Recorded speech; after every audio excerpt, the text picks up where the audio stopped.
Siddipet municipal ఎన్నికలపై ప్రధాన రాజకీయ పార్టీలు ఫోకస్ పెట్టాయి. ప్రస్తుత కౌన్సిల్ గడువు మే 10న ముగిసిన తర్వాత ఎప్పుడైనా ఎలక్షన్ జరిగే అవకాశం ఉంది. దీంతో పార్టీలు వ్యూహ రచనలో ఉన్నాయి. సిద్దిపేటలో బీఆర్ఎస్ కంచుకోటను బద్దలు కొట్టాలనుకుంటున్న కాంగ్రెస్కు అంత సత్తా ఉందా? గత ఎన్నికల్లో ఒక వార్డు గెలుచుకొని కాంగ్రెస్ ఇప్పుడు చైర్మన్ పీఠంపై కన్నేయడంపై జరుగుతున్న చర్చ ఏంటి? దీనిపై క్యాడర్ వ్యక్తం చేస్తున్న అభిప్రాయాలేంటి? బీజేపీ బలమెంత? కల్వకుంట్ల కవిత పెట్టబోయే పార్టీ అభ్యర్థులు పోటీ చేస్తే ఎవరికి నష్టం?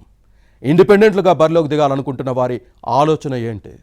సిద్దిపేట మున్సిపల్ ఎన్నికల్లో పార్టీల వ్యూహాలపై ఇన్సైడ్ స్టోరీ.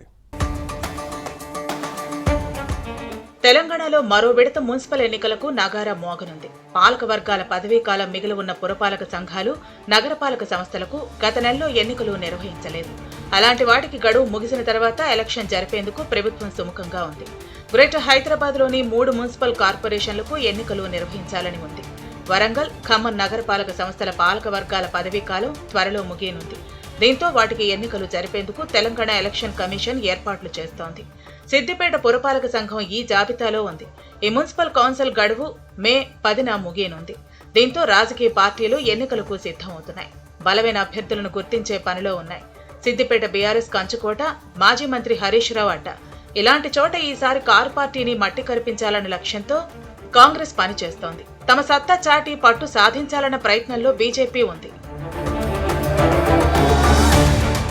ఇక బీఆర్ఎస్ నుంచి సస్పెండ్ అయిన కల్వకుంట్ల కవిత త్వరలో పార్టీని ప్రకటించనున్నారు.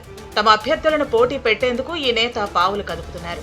మున్సిపల్ ఎన్నికల్లో బేస్ ఏర్పాటు చేసుకుంటే వచ్చే అసెంబ్లీ ఎలక్షన్స్ కు అన్ని విధాలా ఉపయోగపడుతుందని కవిత భావిస్తున్నారు.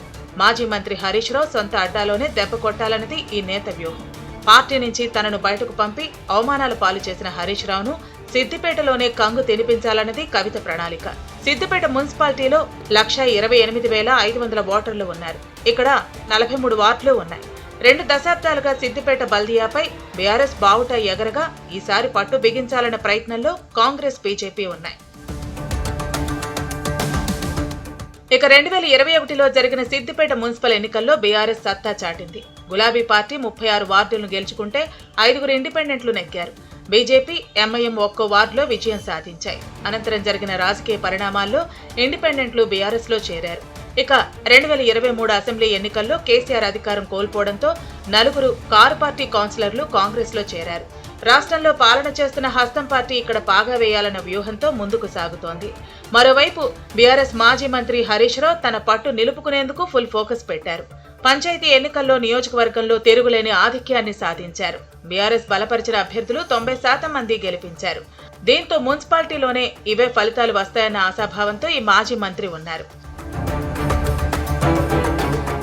2021 మున్సిపల్ ఎన్నికల్లో ఒకే వార్డుకు పరిమితమైన బీజేపీ ఈసారి చైర్మన్ పీఠంపై కన్నేసింది. మెదక్ ఎంపీ రఘునందన్ రావు సిద్దిపేట పురపాలక సంఘంపై ప్రత్యేక దృష్టి పెట్టారు. అధికార కాంగ్రెస్ మున్సిపల్ పీఠంపై ఆశలు పెట్టుకున్నా తమ పార్టీకి అంత సీన్ లేదన్న క్యాడర్ మాట పంచాయతీ ఎన్నికల్లో వచ్చిన వ్యతిరేక ఫలితాలను గుర్తు చేస్తోంది. 91 సర్పంచ్ స్థానాల్లో కేవలం 5 మాత్రమే హస్తం పార్టీ గెలుచుకుందంటే పనితీరు ఎలా ఉందో అర్థం చేసుకోవచ్చు. కాకపోతే అవి గ్రామాల్లో జరిగిన ఎన్నికలు. సిద్దిపేట మున్సిపల్ ఎన్నికల్లో మార్పు ఉంటుందని కాంగ్రెస్ భావిస్తోంది. ఇక బీఆర్ఎస్ అసంతృప్త నేత వంగ రాజేశ్వర్ రెడ్డి కాంగ్రెస్, బీజేపీతో పాటు గులాబీ పార్టీకి గట్టి గుణపాఠం నేర్పాలన్న లక్ష్యంతో ముందుకు సాగుతున్నారు.